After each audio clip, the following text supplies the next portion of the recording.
All right, today I want to talk about something a little bit easier and a little bit simpler, and this video hopefully won't run too long. Now, in the past couple of videos, you guys have saw me, express that I'm like doing sanctum or I'm magic finding or I'm doing this and I'm doing that. And one of the cool things about whatever I'm doing is I have this weapon swap set up, and this weapon swap is kind of really cool and really interesting. In the sanctum video, you saw me use it go room to room, and in some of my other videos, you see me either like looting maps, or if you're watching the Twitch streams, you'll see I'll do a magic find map and I'll swap to this setup and I'll loot my map. Essentially, my character has pretty good movement speed right now.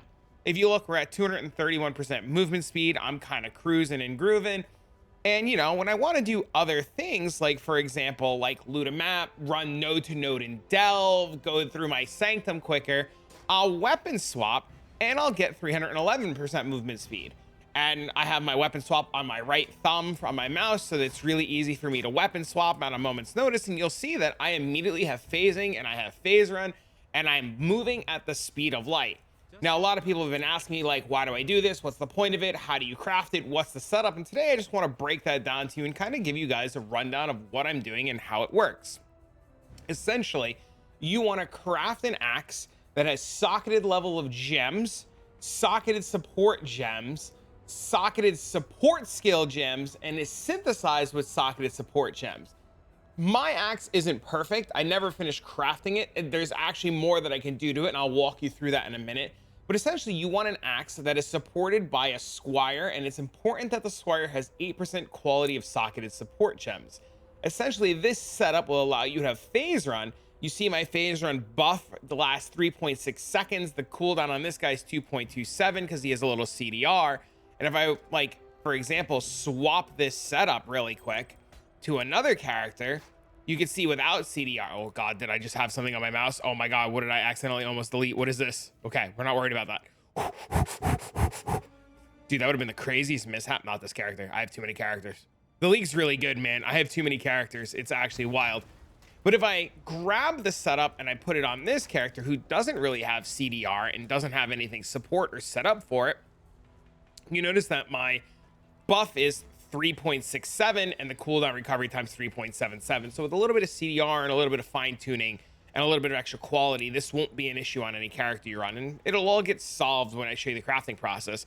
But just like this guy, this is my magic find character, and you see with Headhunter on, he runs a little slow. It's not the most ideal. He's got 42% movement speed. If I press my flask, I start going a little bit faster. But if I weapon swap and I start going, you see right away we go from 42% movement speed to 124, and it's a really, really nice quality of life. It feels really good, and it's essentially just what you want to be doing if you can be doing it.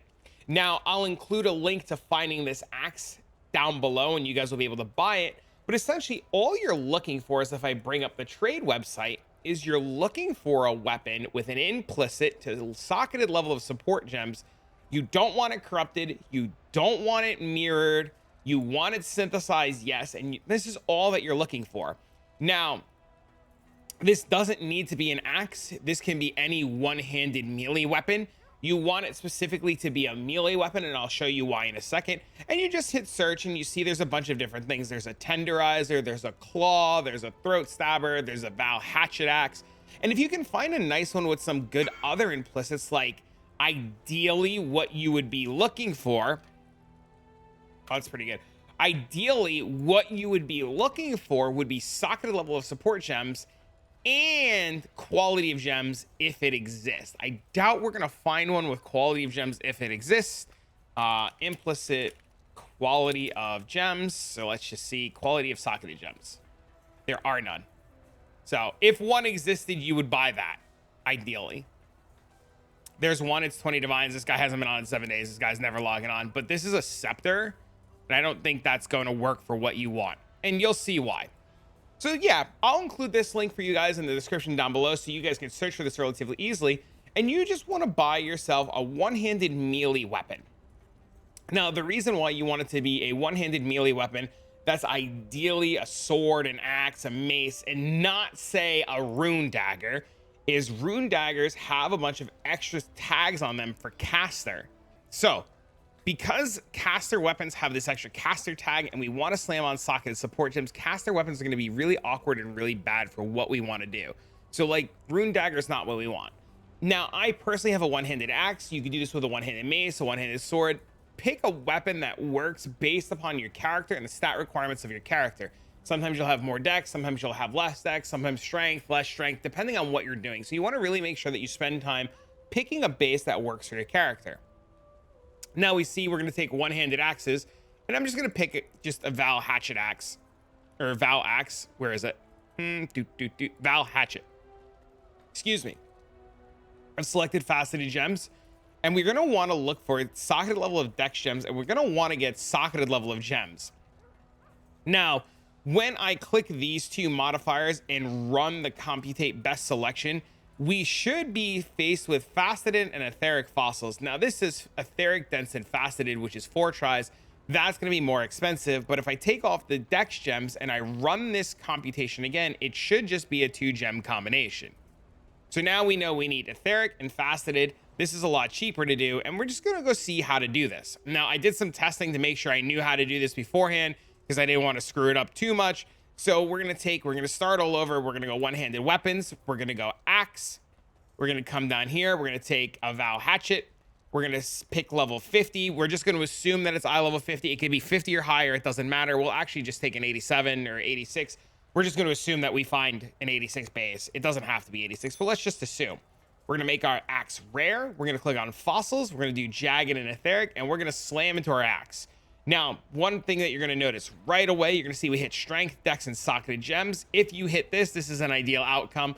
Other outcomes that you'll get will look like this with socketed melee gems. You'll get other outcomes that are strength, dex, and socketed. You'll get outcomes that are socketed and strength with melee, and you'll just get a bunch of different outcomes that'll give you what you want and give you not what you want. So let's just hit this a few times and see where we land. So we get socketed gems, no dex. The only reason that we hit it a few times is we assume that we got very unlucky, because in IRL crafting or crafting in game, sometimes you get unlucky. So we're just going to assume we got unlucky. We'll hit it a few times and see where we land. What we're looking for is this. We're looking for dexterity gems. Now, if you manage to hit socketed gems in the prefix, you're really happy. If you don't hit it and you get something like this, this is okay, this is reasonable, and let's talk about this. Now, step 1 is to get an open suffix. So this cold resistance is really bad. The strength gems is okay. We don't care so much about the strength gems, so if we annul it off, we're not too worried. And we're just going to attempt to annul off this cold resistance. Nice, perfect. If you happen to remove the dexterity gems, unfortunately, you need to start again and do it again. So from here, we have strength gems, dex gems, and we want to kind of put on what we're missing. Essentially, what we're missing right now is level of socketed gems, and to get this on is really easy. What we're going to do from here is we're going to craft on cannot roll attack mods. We have a bunch of open prefixes. We are going to Exalt Slam, and it should give us socketed gems. Nice. And the reason this works is when we looked at the axes earlier, fizz weapons or melee weapons only have attack tags, and the only non-attack tag is socketed gems. So if we put cannot roll attack gems and we Exalt Slam, the only possible option that we can hit is socketed gems. If you manage to get a caster weapon and you Exalt Slam, you can get caster tagged items, and that's not what you want. That makes things really easy. And just to show that this works every single time, we're just going to undo and re-slam this a handful of times, and you see that we get socketed gems. So we get to here, we get socketed gems, we put on craft and modifiers, we go to our prefixes, and then we just kind of craft on. In a perfect world, we're going to craft on, it's easier to just type, right? Socketed level of support gems, we craft that on. And then we cannot put on quality of support gems. Why can we not put on quality of support gems? Level.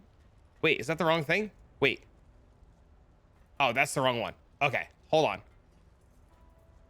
It's quality of suffix. There it is. Quality of socketed gems. Why is there 2 of them? Is this it? That's it. That's it. There we go. Yeah, perfect. And this would be the ideal axe. Now, this gives us socketed support gems. We have socketed gems there. We have dex gems. We have strength gems. And this is ideally the crafting method that you want to do for the axe. So to recap, we get an axe from the link down below in the description. We grab faceted etheric fossils. We slam it into our axe. We look for dex gems. We scour till open suffix with dex gems. We craft on cannot roll attack mods. We have an open prefix. We slam on with an exalt plus the socketed gems. And then we're pretty much good to go. And then with an open prefix, you would craft on plus the socketed support gems. So you have a nice crafted axe. Your axe at minimum should look like mine. Plus the socketed gems, plus 2 to socketed support gems, plus the deck gems, and an implicit with socketed support gems. If you do have the open suffix and you can multi-mod it, which I could have multi-modded here, I just needed to annul off the fizz %, and then you craft on the axe like we showed you in Craft of Exile. Essentially what you want to do with your axe and squire setup is you want to grab a phase run, and phase run will get a bunch of levels overall from things that you have going on. So you see right here, my phase run is level 26. If I had more dex on this character, which I guess I do, the other character doesn't have a ton of dex. If I had more dex, I'd get a level 21 phase run, but since I use this on multiple characters that don't have a lot of dex, I can't support a level 21 phase run. And then you would pair it with the highest level of enhance that you can pair it with. This is because you want to give as much quality to phase run, which grants you the increased movement speed. If I were to take out this enhance, you'll see right away that my movement speed is only 92%. When I put in enhance 4 and then I hit this, my movement speed goes to 124. Now, I was talking to Near Mana, and big shout out to him. He told me that if I pair this item with second wind support, this will give us CDR, and this will give us a lot of CDR. So we have a 2120, or just a 21, I should say. Or yeah, it's 2120, 2120 second wind support. And when I put this in, this reduces the cooldown of my phase run. So you see right now, my phase run is a 4-second cooldown. I put this in, it pairs it down to 3.77, and then with a little bit more CDR, this would go down even further. So essentially, if I just had the extra quality on my axe, this would go down even further. Or if I had a little bit of extra enhance 5, this would go down even further. Well, actually, this isn't going with this, so it doesn't even matter. Just more quality on the axe. Just more quality on the axe. Maybe? Doesn't do anything? No, doesn't do anything. I lied. Ignore me. I'm an idiot. I thought the extra quality worked. Wouldn't matter. You get 2123. That's what you do. 2123. Perfect. Anyways. We pair it with efficacy support. Efficacy gives us skill effect duration. This is pretty much what gives us the ability for a buff to last as long as it does. If I were to take this out, you'll see right away that it goes down to 3.22. We have a 2120 there, and then we have an increased duration, which is a 2023. We just want skill effect duration, and we just kind of go. And that's it. That's where you want. Now,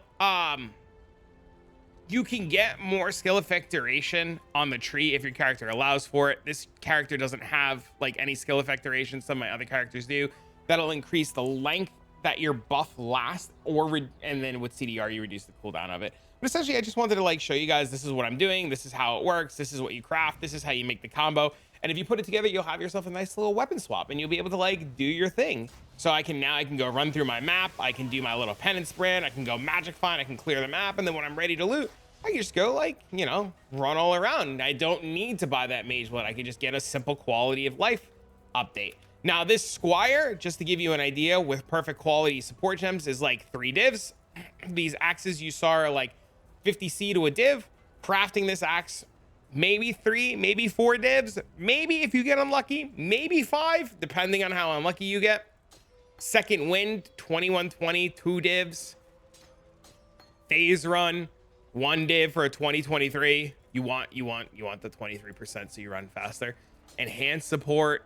This one's a little bit more expensive. This is 11. The only thing that this is doing, this is giving you movement speed when you run, so you can actually just do an enhanced 3. You run a little bit slower. 2120 efficacy support, 4 divs, and then the increased duration, which is just another divine. You don't need 2120s. You don't need 2023s. The more that you invest into the weapon swap, the faster you'll move, the faster everything will go. And it's just a really, really, really nice quality of life setup that I've been doing both in Delve, in Sanctum, and in my Magic Find maps. And I really just kind of wanted to bring it to you guys. So if you found this video helpful or you like more videos like this, don't forget to leave a comment down below. Let me know what you think, and I'll, do my best to get you guys more crafting videos. One of first, one of many. For now, friends, I'm going to get this video out to you guys, and I'll see you all in the next one.